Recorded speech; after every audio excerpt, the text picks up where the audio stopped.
Good evening. I'm Geoff Cowan, the Dean of the Annenberg School, and on behalf of the school, I'm thrilled to welcome you all here. It is not every night that we have a standing room only audience, and I think I know why. This is an 8 o'clock event. We now know what really drives an audience. It's wonderful to have you all here at this event, and I want to say how important this research has been as a collaboration between faculty and students and people in the middle of the entertainment industry. I wonder if I could, I think some 60 students worked on this project, and I wonder if I could ask the students who are part of the research to all stand.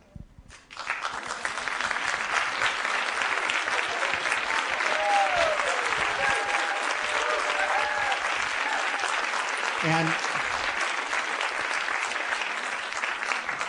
may I say that there are included in the group some future fathers as well as former daughters. So it's a great mix. And in fact, probably some of the other students who are upstairs, this is actually literally a standing room only crowd where there are people upstairs also watching. There are some graduate students who played a crucial role in this, and I wonder if I could ask the members of that research team, Kate Pieper, Amy Granados, and Mark Schweedy to stand. Could you, the three of you all stand to be recognized for your great work?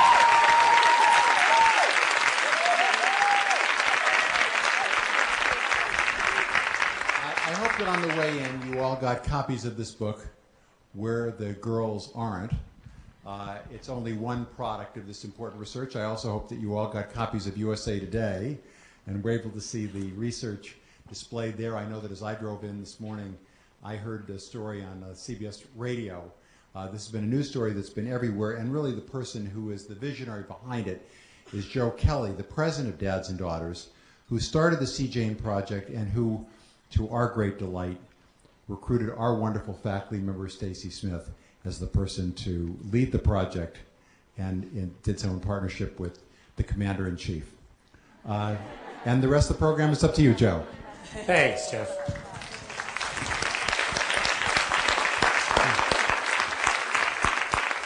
And I want to thank the dean and the entire school and staff who have been incredibly supportive of this project in innumerable ways. It's been a real joy to work with you, and we're especially bowing down at Jim's altar up there in the booth. He's a genius. C. Jane actually came to Dads and Daughters in the mind of Gina Davis.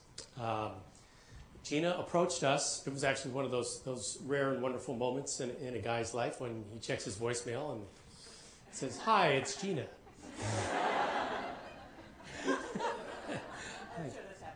Yeah, all the time, all of you.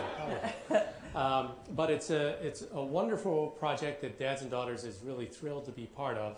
Dads and Daughters is a national advocacy nonprofit that helps fathers take full advantage of the joy and influence we have in the lives of our daughters and stepdaughters, and also works to help fathers and daughters make the world better, safer, and fairer for girls. And that's why C. Jane was such a wonderful fit for us. And so Gina Davis, the Academy Award winner, you've read about her in your biography. You've been watching her in the movies and on television for years. And I always feel like now I have to stand up and salute when I introduce you, but our Commander-in-Chief, I'm Gina a little Davis. disappointed you didn't all stand when the Oh, president okay. came out. No. No, should I go If you'd stand like to there? use the podium, you can. You don't have to. Maybe I'll just stay right Okay. I'll just stay here. This is a thrilling day for me, and I'm so excited that there's so many of you here. It sounds okay to you? There's not like some whistly, echoey thing going on? It's okay. Good. Excellent. This is the day that is the culmination of a really huge goal that we have all shared, and Stacey Smith will tell you next what the findings are in this study, but she and her coders have done just the most incredible job, and we're so grateful for that. This all started when I belong to the board of the Women's Sports Foundation, and I called my friend Donna Lopiano, who is the director, and said, "How do you start a foundation? Because I have an idea for one." And she said, "Well, you don't. You should find a like-minded foundation that already exists and partner with them. And that's how I was fortunate enough to meet Joe Kelly and Nancy Groover and get involved with Dads and Daughters. And it's just been an incredible collaboration, so I'm incredibly grateful to them. I have always had a keen interest in women's images in the media. And I think it first started because I wanted to play great parts. I wanted to play interesting, uncomplicated characters, and I saw how few of those there were.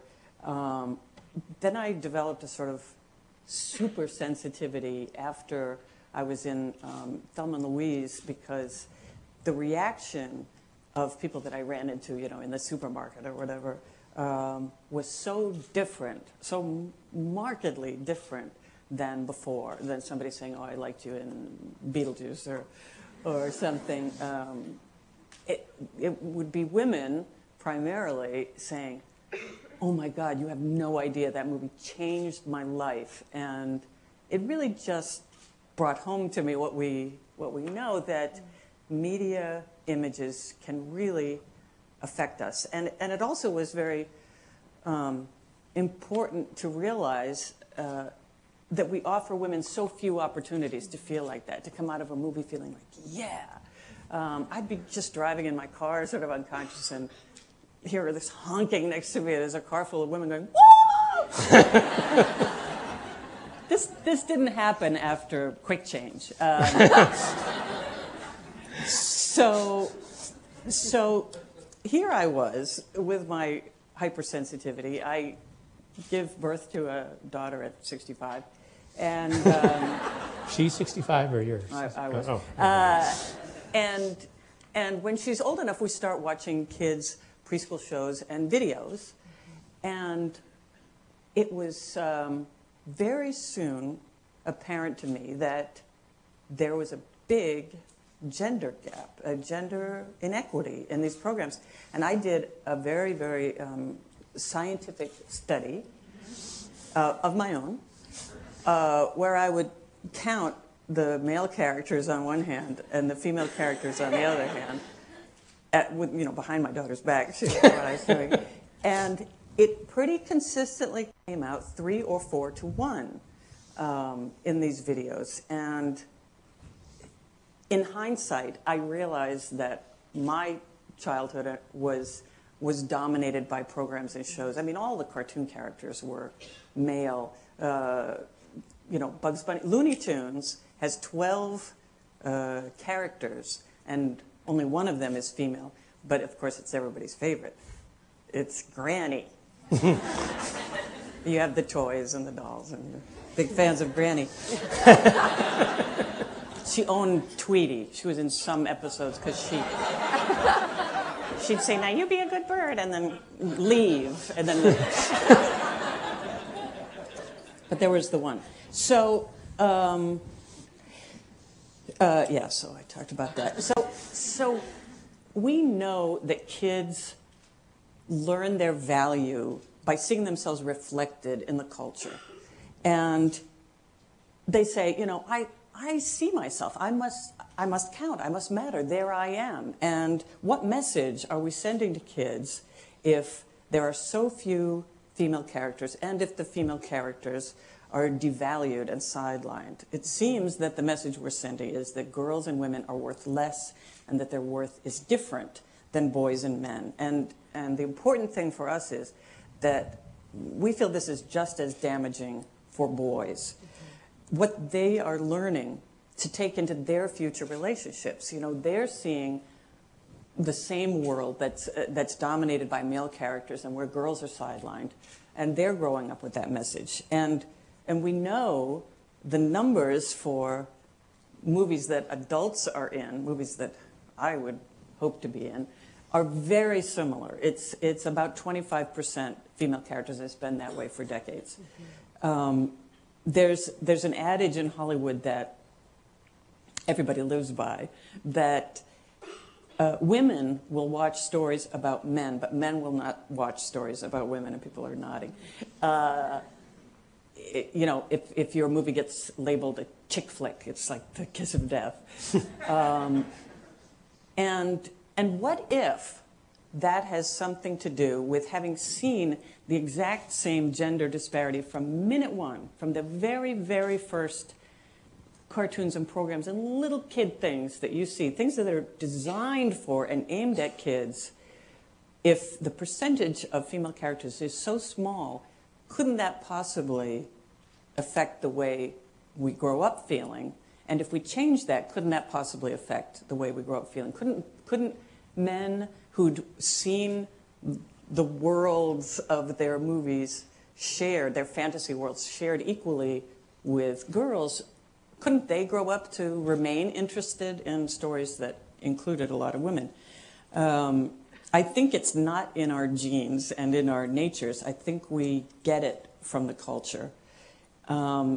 This will all be too late to help my movie career, but I'm hoping that when the kids who see the movies that in a few years will start coming out with gender equity, when they grow up, they'll be half girls in the movies. What I want from all of this is for kids to see worlds where it's very normal and natural that half of whatever this world has created, if it's Martians or dinosaurs or talking toaster ovens, that half of them, roughly, are female. Just like the real world that our kids live in, where girls take up half the space. In fact, it's a tiny percent more, as we know, it's like 1 or 2% more, but I'm totally willing to drop that and not this is not about quibbling over that tiny percent that we're actually more of us. In fact, this is the C. Jane t-shirt, women will settle for half. It's plenty. That's fine with us. It's very reasonable.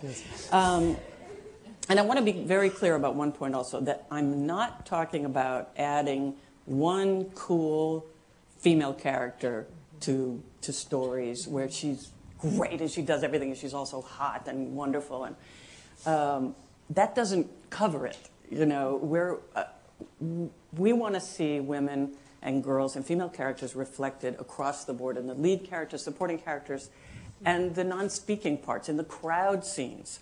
In 1999, New York Times Magazine figured out that if women were added to Congress at the same rate that they have been added, we would reach gender parity in 500 years. I don't think we can wait that long for Congress, and I certainly don't think we can wait that long for the entertainments that our children are seeing. We can't wait for the change to happen naturally. We're going to have to push things along. So that's why we have done this study. That's why Joe and I got together. And I'm incredibly proud that C. Jane was the springboard for this study, which is the most comprehensive analysis of G-rated movies that has ever been done.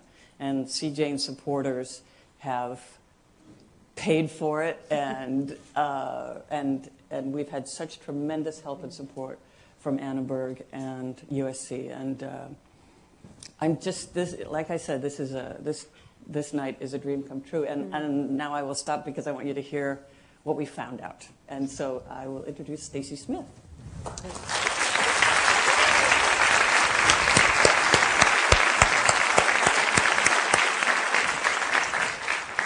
Thank you. This has been a long day coming, and it's very excited to unveil some of the preliminary results from a whole series of results that we'll be talking about for several months to come with the C. Jane Initiative.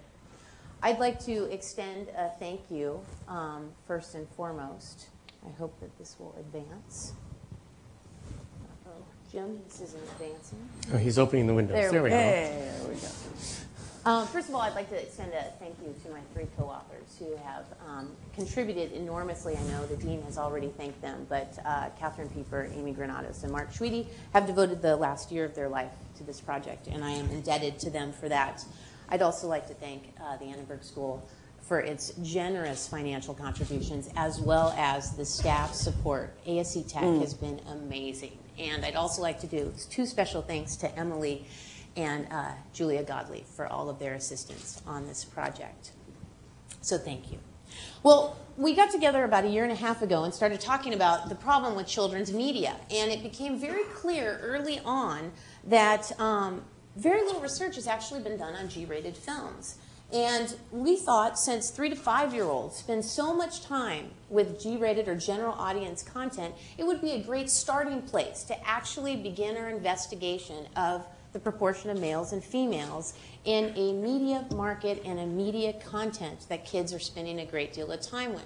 We know that almost half of the kids that are 0 to 6 years of age have 20 or more videos or DVDs in their own personal library. So if they're watching these videos over and over again, it might be important to see what they're actually being exposed to in terms of gender portrayals.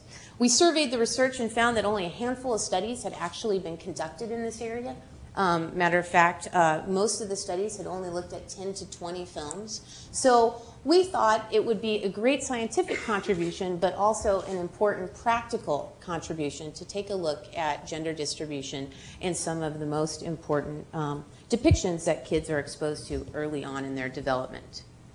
What we did is we purchased a list from Nielsen EDI of the top grossing G-rated films from January 1st, 1990 to January 31st, 2005. These were theatrically released films in both the United States and Canada. There were 110 films originally in our sample, but we removed the documentaries like Spellbound and Thrill Ride and Buena Vista Social Club. And we also, one film of the 110 was not available for rent or purchase. So after these exclusions, a total of 101 films were in our sample. 71% were partially or fully animated in nature. Now, it's always kind of fun to get together with someone and brainstorm about research, as we did initially. And Gina's first desire was to count all the characters. And we were talking about Nemo and all the fish in the sea. And I told Gina, I have a long career ahead of me. But if I count every fish in the ocean, I am going to die before the study is ever done.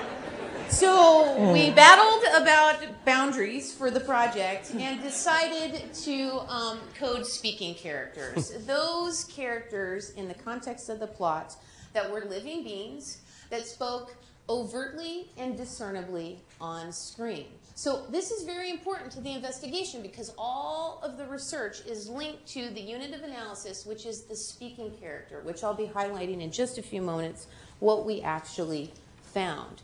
Now, there's a few different types of speaking characters in movies. We have single characters that speak independently in and of any type of other context, group characters that appear simultaneously or sequentially, and then there's also narrators. And we coded all of these to look at whether males or females, the proportion of males to females in each group.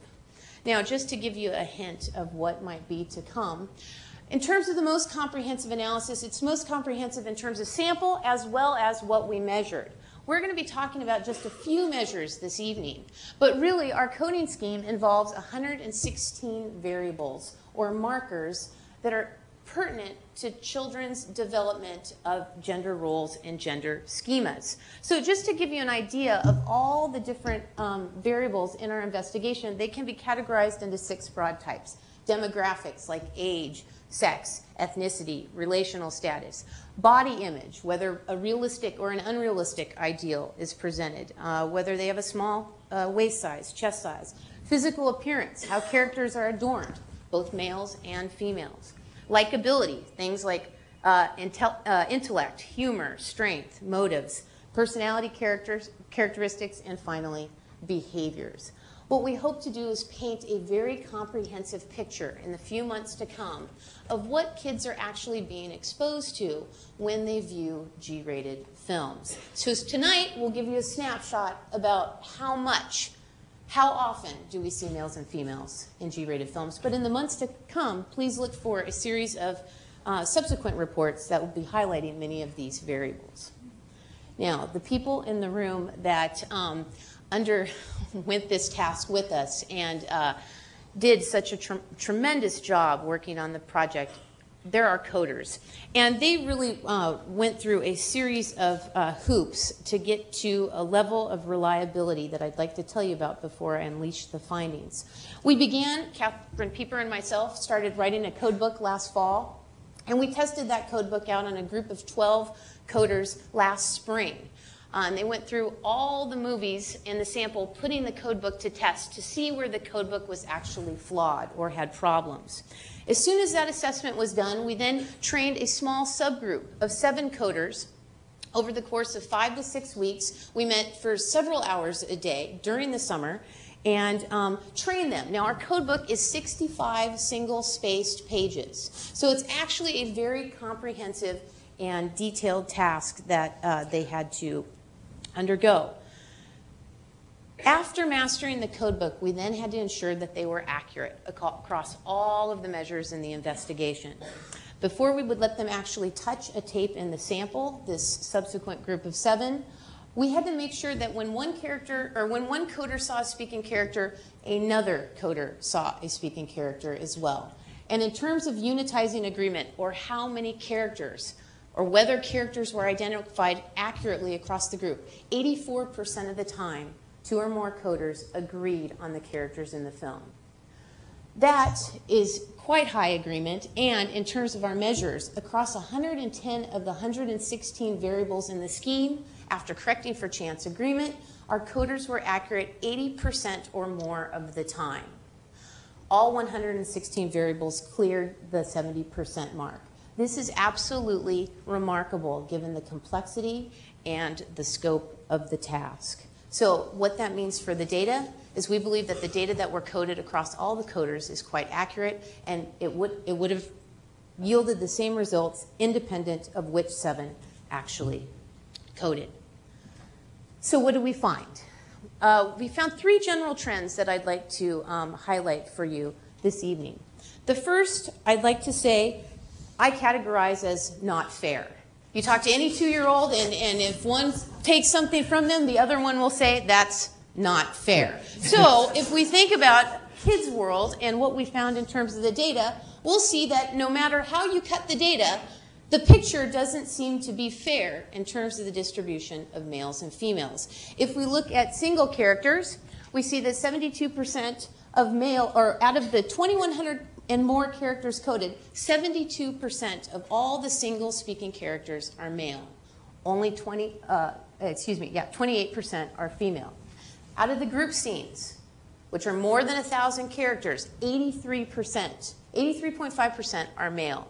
Only 16.5% are female. And if you were to look at the narrators, which there's roughly half of the samples have narration of the 101, 83% of those narrators are male as well. So any way that you look at the data, parity does not seem to exist.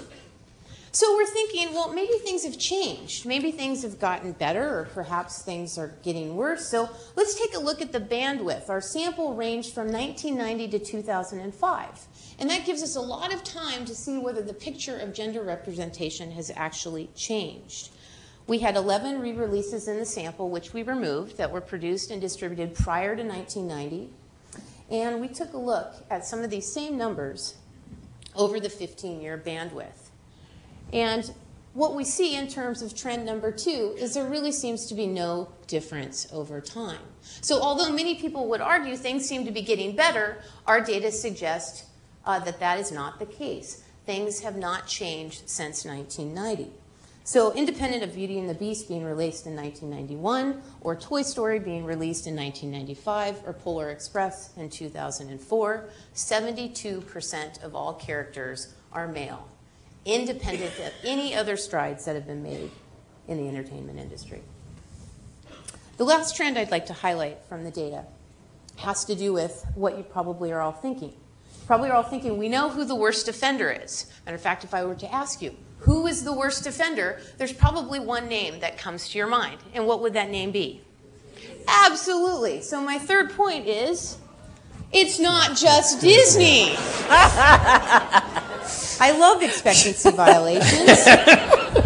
And this, in fact, is one of them. We had 20 distributors in our sample. And Disney did represent a fairly substantial proportion of the films, but this is a industry-wide problem. And the way that we tap this is we were interested in the ratio of males to females. And I find this data actually probably the most compelling of all. 7% of the films are what Gina has represented on her shirt. If they want to settle for half, if you look at the ratio of males to females, 1.49 to 1, we would say this is almost balanced. Only 7% of the films in our sample paint a balanced picture. Now, the degrees of imbalance get rather interesting. We have 47% of the films have a ratio of anywhere of 1.5 to 2.99 to 1, almost always males to females. We have another 20% of the films that have a ratio of 3 to almost 5 to 1, males to females. And then it gets even more problematic with 10% of the films feature 7 or more males to every 1 female. Imbalance seems to pervade 93% of the content. Now, I want to end on a somewhat positive note. And what I think is most compelling about this data is this blue portion of the pie chart. 47% of our films are almost balanced. I know there are individuals in the industry represented tonight. This is great news. This is great news that thoughtful consideration, small changes in the writing process, small changes in the directing process can actually push that 47% to 7% actually quite easily. So when we think about gender balance or imbalance as these data reveal, we might just want to think about what the message is that we're sending to the youth in this country. Is it that we want them to know that the stories of boys are more important and worth telling than the stories of girls? Or do we want to set an agenda to change this and actually see in 5 to 10 years an equal opportunity storytelling environment for both males and females that are growing up in this country? Thank you.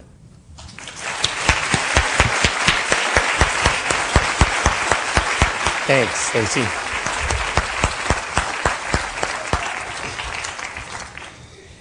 So I'm going to carry on a little bit more with the data, which I can't take any credit for. Entirely hers. Well, I'll back up here for a second. Looking at this, 7% were relatively balanced, and the rest were not. So let's look at the ones that were not balanced. There were 94 films that were unbalanced or significantly or grossly unbalanced. Only 2 of them favored or tilted towards females. So 92 tilted towards males. So when you see this, which is a ratio of 46 to 1, 3 to 1 starts to look pretty good as a ratio. So again, this is another example of, we tried as best we could to look at this data from a lot of different angles and to be objective about it. And no matter how we slice it, it comes up lopsided. The speaking roles, overall, the ratio is 2.6 to 1. In the groups, the ratio is 5 to 1. So the net of all of the roles, the ratio is 3 to 1. So that's, that's pretty dominant. So Stacey alluded to this earlier. Why does this imbalance matter? It matters because G-rated movies are being watched by our most impressionable children. And we're talking about children 0 to 6 in this study from the Kaiser Family Foundation.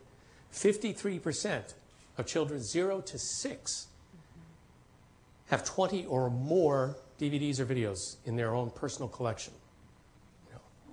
And this Kaiser Family Foundation report found that 46% of kids were watching at least one of these at least one video a day, one video or DVD. So these imbalances are being imprinted over and over and over again on the youngest children at the most vulnerable developmental ages.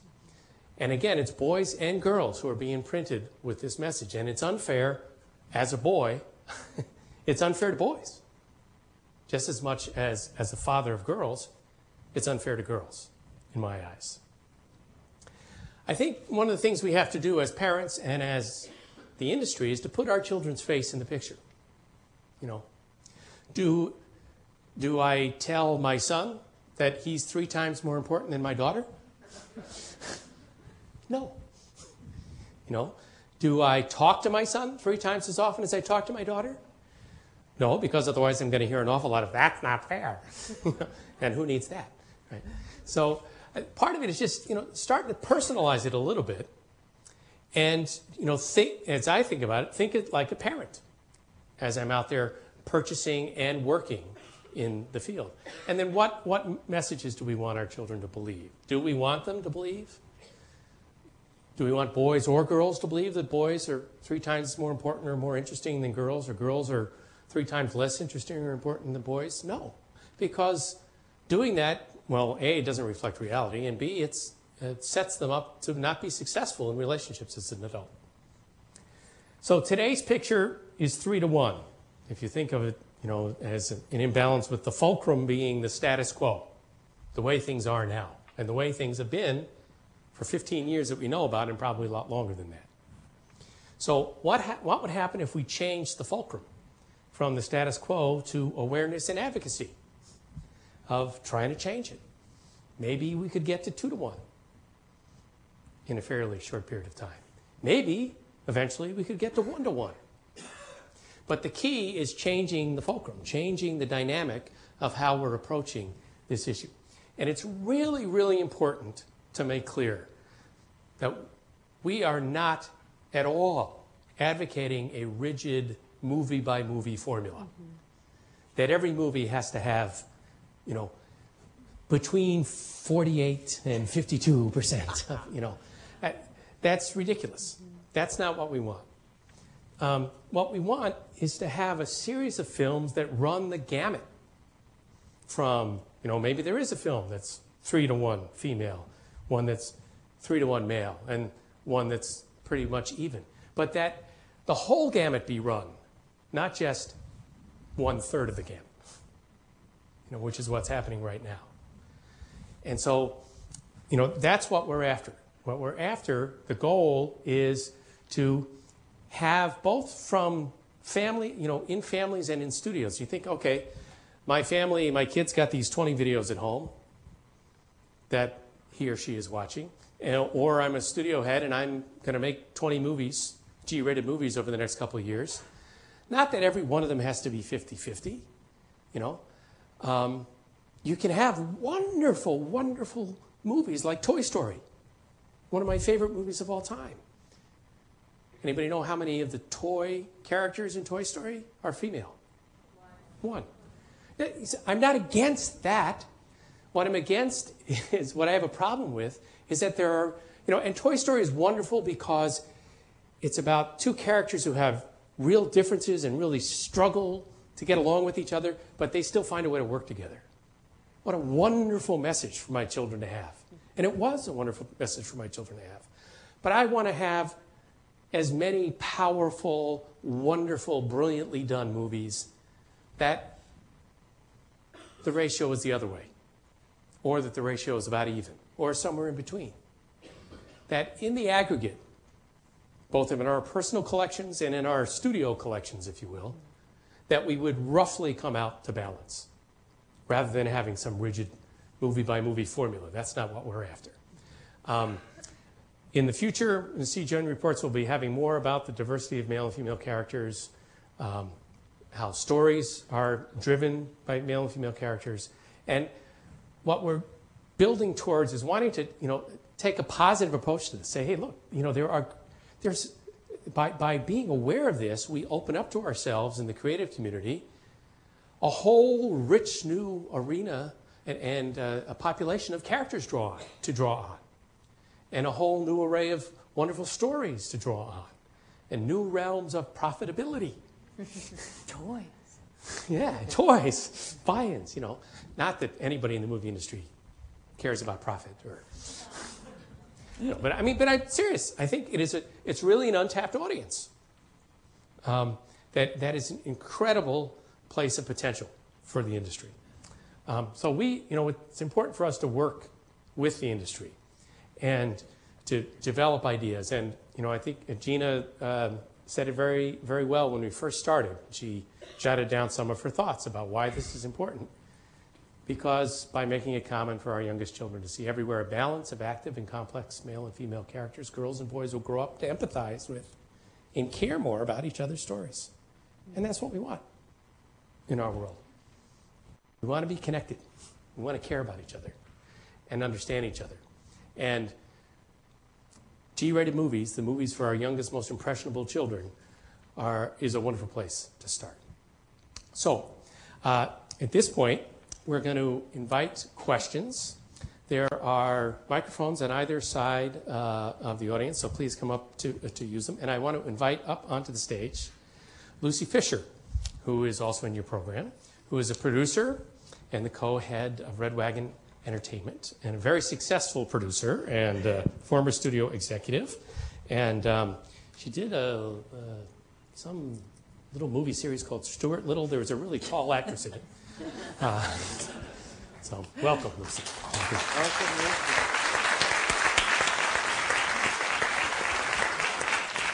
So fire away if you've got questions. If it's possible for you to get over to the microphone, get up and walk over. So, because we want to capture this on tape too. There's a microphone over here as well. Yeah, there's one on either side. Hi, my name is Janelle Healy. I was one of the coders. And I just want to say that, first of all, being here is so amazing for me to know that I was a part of this. I'm so proud. And like, gender studies is one of the most important things to me. I think it's really fascinating. And I just wanted to ask you, Gina, what you feel like this project specifically is doing right now to help out this imbalance.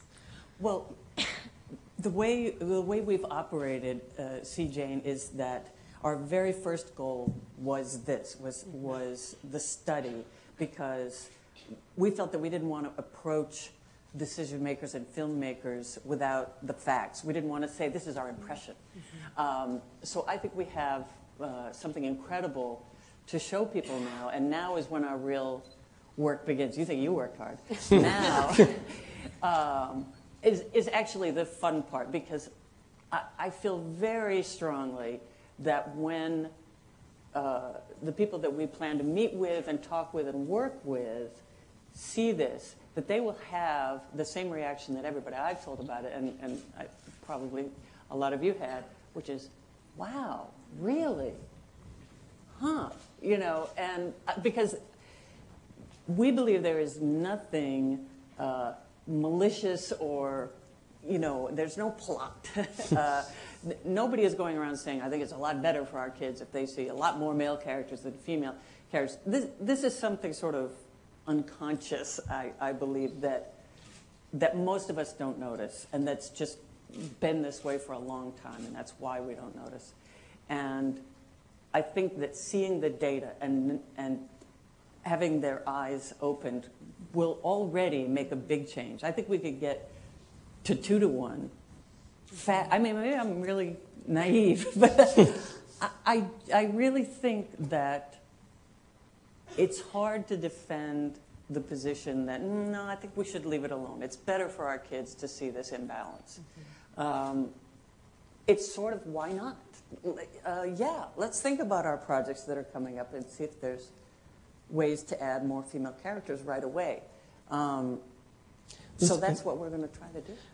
What was your reaction to seeing the data and thinking, because you're in this position among the people we're trying to persuade? What are your thoughts? I felt embarrassed to come up on the stage as a representative of the movie. Oh, man. I apologize to you. Oh, no. No, seriously, I was horror-struck. I'm a mother of 3 daughters, and I've been in the movie business a very long time as a studio executive and as a producer. And as producers, my husband and I have produced a lot of movies that star women and are about from Working Girl to Girl Interrupted to Memoirs of Negation. As an executive, I was thinking that Gorillas in the Mist, Witches of Eastwood, Color Purple, lots and lots of movies. So I was able to sneak my way in and zigzag it, and we were able to make a lot of movies with women, and yet I'm oblivious to this situation. maybe I let my kids watch some of those videos without sitting in the room with them 2,000 times. I think many of us can admit to that. Yeah. I never made a G-rated movie. Actually, we did make one, Stuart Little, but we didn't want it to be a G-rated movie, so we had Snowbell say "mared," so we could get a PG. Because we were afraid the older kids wouldn't go if it was a G movie. So, but we didn't want to really turn off the parents, so we only did that one little thing. But that actually got us the PG. But I think Gina's main point that ignorance. It may have started, and when you mentioned the Warner Brothers cartoons, every single one who was made by a man, and the animators were all men, and people do write what they know, and there are more men writers than women writers, and there are a few more men studio executives than et cetera, et cetera. We all know those horrible statistics, which, by the way, are great compared to these statistics. But I think it's ignorance, and the question is now how to make people more conscious and stay more conscious, because I think it's very inadvertent. I'm really stunned. 2 to 1 I would have thought, and there's so many Disney movies just off the top of my head that I can think of from the last 10 years that have female leads even, and yet so it's not even that they're saying, oh well, we'll lose money if the lead is a female character. It's still somehow sunk into the water that the rest of the characters, all those hordes, apparently in those group scenes, are all men. So not only does it make less work for the female actresses, even for the female animated characters, they can't even get the work. So anyway, I think it's going to be, I'm not as optimistic as Gina that anything changes fast. I know I've tried to be in the get smoking out of the movies world, and I'm horrified at how little of a dent we've made. That's a much harder thing to do because the actor on the set picks up a cigarette and it's not written in the script and nobody told them to do it, and they say, oh, I'll feel more comfortable, and the director's not thinking about it, and the next thing you know, I've left the set, I come back and I see they shot a scene with somebody smoking, and I said, what? But you promised we were going to have nobody smoking. Oh, well, they wanted to, and look, whatever.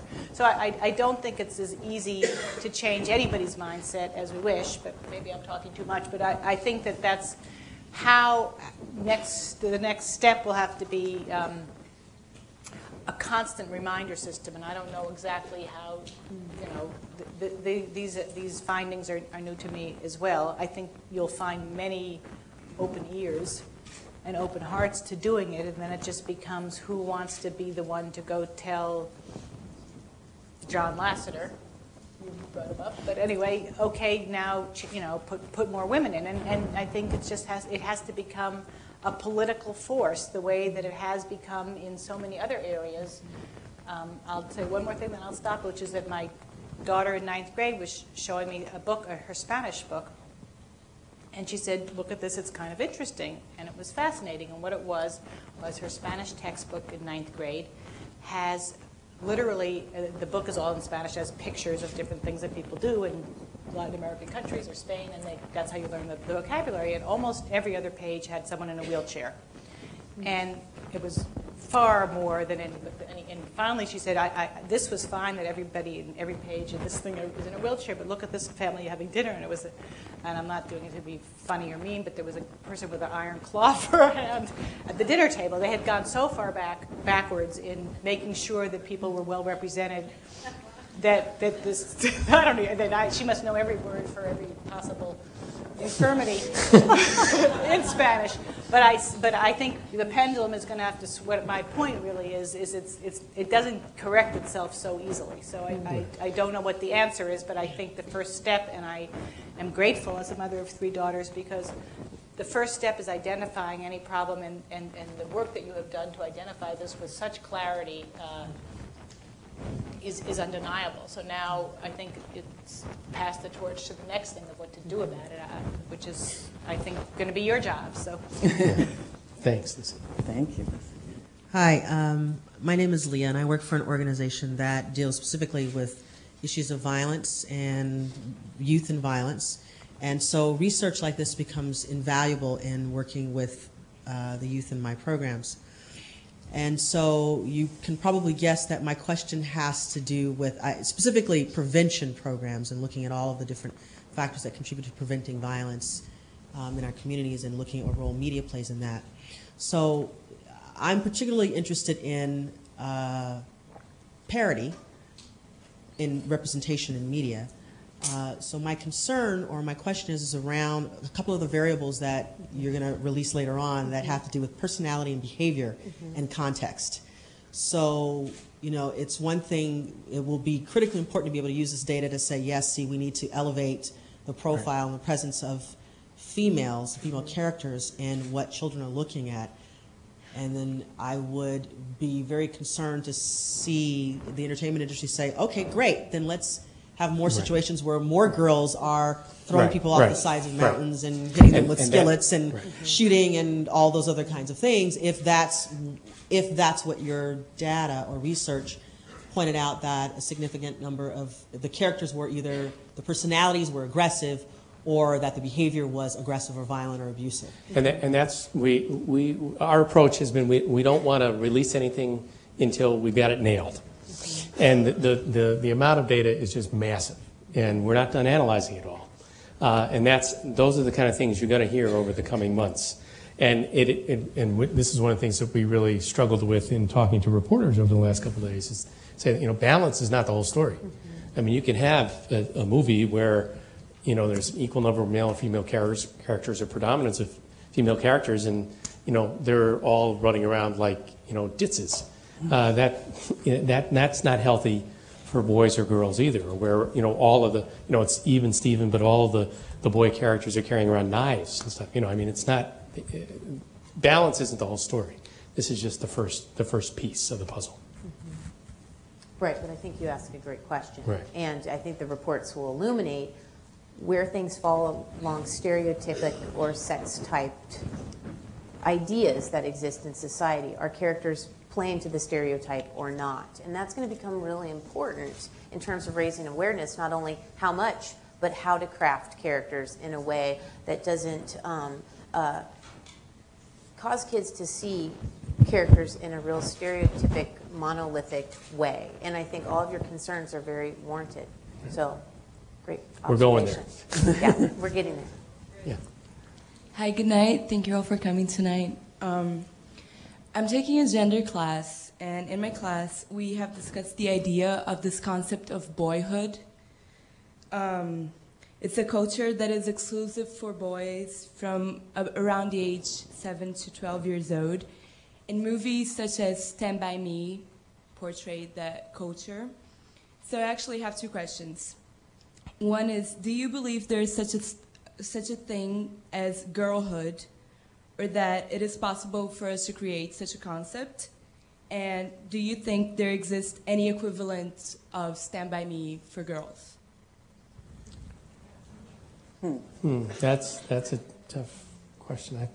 I think one of the things that we have struggled with, the dads and daughters, sometimes one of our goals is to try and make the world better, safer, and fairer for girls, and to put our daughters' face in the picture and know that we want our daughters to have opportunity and be able to aspire to whatever they want to aspire to, and have power. But too often, I think, in our culture, we tend to see things totally dichotomously, so that girl power means putting down boys in our culture. That, girl power is selling T-shirts that say, boys are stupid, throw rocks at them. Well, bull. That is not girl power in my book. Girl power and boy power, and girlhood and boyhood, I think, needs to be about tapping who we are as individuals and who our strengths are. And I think it's really, as a parent, I think about this. I have identical twins, and they're very different from each other. I can't treat them the same way. They're different people. And it's not about one is a boy and one is a girl, or one is this and one is that, because they're both girls. I mean, it's about their Mavis and their Mia, their people. And I think that's the challenge we face as parents and as a culture, is to not see things purely in gender or race or any other categories, but to allow for us to be people. Can you? Thank you. I hope this will pick up my voice. Oh, pick it up if you want. Hi, I'm Carolyn Moos. I played basketball at Stanford University and 2 years in the WNBA. My question for you is, thank you for your comments, because it's a wonderful segue to the point I was trying to make, or the question I had for you. And that is to say the bipolar opposites of what it means to be both masculine and feminine are quite prevalent in America. And I've actually lived overseas and traveled quite a bit to see that in other cultures, what is seen as masculine or feminine is contextual. That is, it's based upon your sociological roles and expectations. So with that said, in the data that you found, I was curious why there was a higher percent of single women versus group or narrators. Like the context of being a single woman versus a group or narrator. What do you think is it their role within the movie, or mean unmarried? Are you talking about individual versus group rather than single? Yeah, okay. Right. I think that's a great question. I'm not sure I know the answer to it. I quantify or help, teach people to quantify characters, but in terms of the creative community, why those choices are made, I don't think I have any idea. However, in talking to reporters over the last few days, I think it's been very interesting that they will say to me, yeah, but I can think of Belle and Mulan and Ariel and all these women that must be in your sample. And I think, yes, and they're the few single female characters that are in the entire sample. And so oftentimes I think that there's a lack of appreciation in these crowds to even think about casting, drawing, creating females as part of the group scenes. Now, I do know that Gina has a great story from Stuart Little about this, how these decisions get made about the remote controls that might speak to this particular issue. Well, it's little things like leaving the set and people smoke. But, so this was a very little thing, but there's a scene in the first Stuart Little where there's a boat race. And they were setting up the scene, and there were several boats. And the first assistant director started handing out the remotes for the people that were going to own these boats. And he handed all the remotes to boys. And then he positioned them, and then he would pick some girls and had them stand behind, maybe a couple of girls standing behind them. And of course, I noticed. And, imagine that. And it was very, it was very simple. And then I went over and said, "Hey, you think we could maybe give half of the remotes to girls?" Yeah, and immediately switched. But it would just absolutely didn't occur to him, and never would have occurred to him. And it's a little thing, but all those little things add up. It's just that's part of the unconscious nature. That's a very good example because. I wasn't on the set. You were not on the set. You would have been. Gina was watching out for you. Is that obviously you can script certain things and make sure that the script has it, and then there's a lot of stuff that the AD in a movie will put together that the director, in this case, probably wasn't even aware of, much less the producer or the studio. You happened to be there because Stuart was you had to be there. I had to be there. But it's, even as we speak, I did say glibly about the Warner Brothers animators and why I think in those group scenes most animators happen to be men at all animation studios. So I think when they do the groups, that's not scripted again. So they're just making what they like to doodle, and it's not even anybody's decision. It's just sort of happening that way. And I think that when we do whoever does talk to studios, it isn't only in the it's not only in the script level. It's much more insidious than that. Right. But I think that's where the power comes in putting your daughter's face in the picture.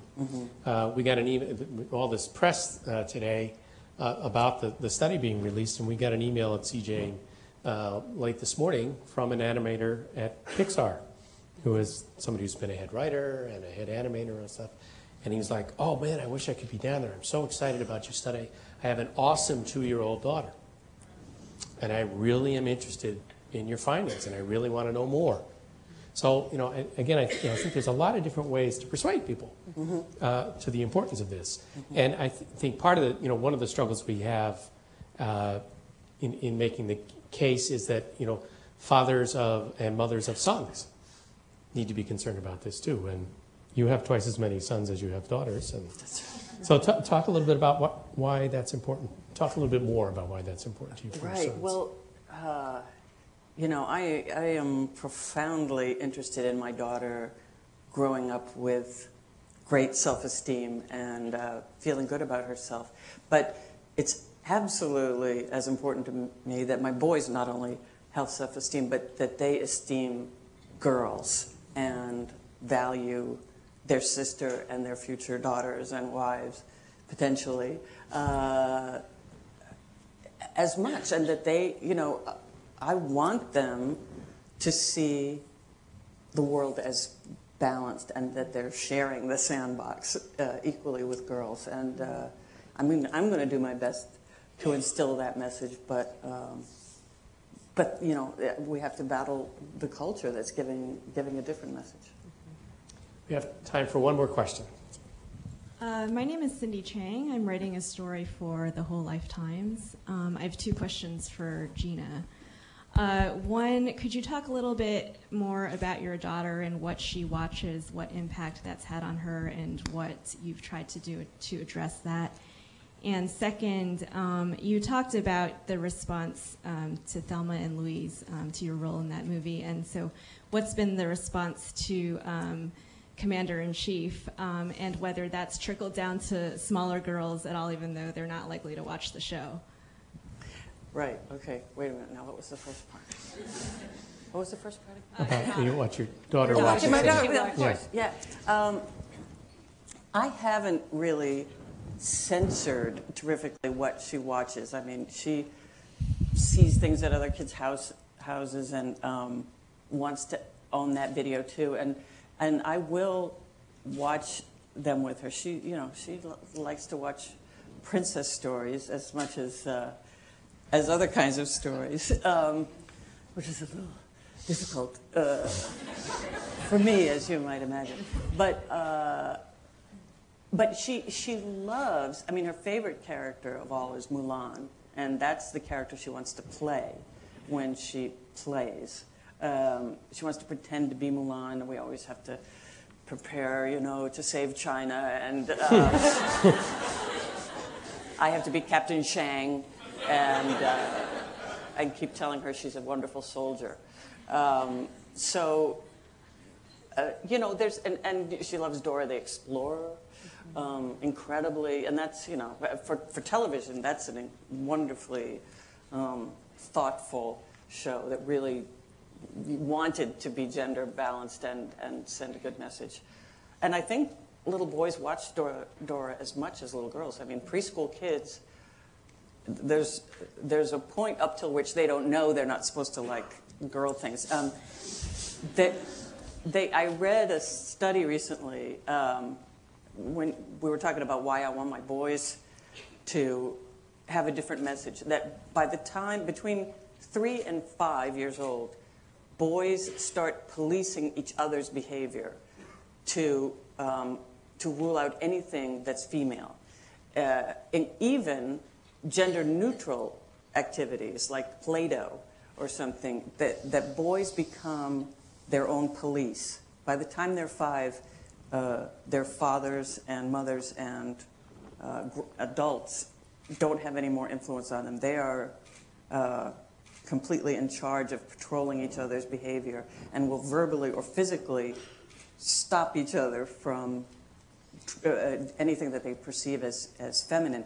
And in toy stores, toys for kids that are over 3 have to be, if you're a toy maker, you must decide if that toy is a female toy or a male toy, because there's strict female and male aisles. The preschool up to 3 is mixed, but you have to decide, does the Dora toy live exclusively in the girls or in the boys category? So that's another reason that it's really important to me. I mean, I dread this idea that they're going to turn 3 or 4 or 5 and other kids are going to police their behavior and say, you can't play with Play-Doh. It's sort of horrifying to think about. I want to keep them in the house. But the reaction, secondly, the reaction to Commander-in-Chief has been very interesting because it's the first time since Thelma and Louise that I'm experiencing a heightened reaction from people, that it's not just like that show, or, hey, that's great, or something that people are saying, men and women are saying, it's great that you're doing this. This is important. And I didn't think of it. I didn't invent it. I didn't come up with the idea. They just hired me to play the part. But this is really meaningful and important that you do this. This is going to change things. And for me, there isn't anything more gratifying. I thought I was going to only have one part like that. I could die happy that I'd been in one sort of cultural landmark that is so rare. But I feel like this is another one. So. I just wanted to, as a man, and as a former 3-year-old boy, wanted to follow up. I didn't do this study. No, I know, I understand. Yeah. No, but I think it's really, that's, I think perhaps one of the toughest challenges is, well, there's two parts of it. One is the way to which we kind of, I think, often default into denigrating princess stories, for example, or denigrating dolls or whatever, that right. Somehow, playing out relationships isn't very valuable. Well, yes, it is. It's like crucial. It's central. And also the enforcement, the policing of boys that boys do to each other and that men do to boys. To enforce what my friend down in Long Beach, Jackson Katz, calls the tough guys, G-U-I-S-E, as in disguise, the tough guys that boys feel they must wear and that men feel they must wear is an incredible wound and harm to boys. And I think that's something we need to be talking about more often. And it's, part of the awareness that I've had as a result of the study and the C. Jane Project is looking at some of these G-rated films where, you've got Jesse Ventura kind of, I'm a Minnesotan, I can say this, Jesse Ventura kind of characters running around in these films. And I think, God, that's scary to think that the boys are going to feel like they don't measure up if they don't have a, size 64 chest. I think we have to find compelling ways to get into describing the impact on boys and viscerally feeling the impact on boys as well as on girls, because that's, I think, how we're going to get at solving the problem. You want to? I was going to finish, but you can finish instead. If you want. No, we need to finish and let you get back to your lives. But thank you so much for coming tonight. It really means a great deal to all of us that you came. Yeah. And you can go to our website and learn anything you want about what we're doing, and we'll try to keep you updated on our progress. And I want to also thank, once again, the Annenberg staff and Stacey and your students, and also to thank the staff at Dads and Daughters, Melody Morell and Ann Miller and Nancy Gruber, who've done a bang-up job, and Pro Media, doing a great job for us. And thank you, Lucy, for coming up here and speaking on behalf of the industry. Thank you so much.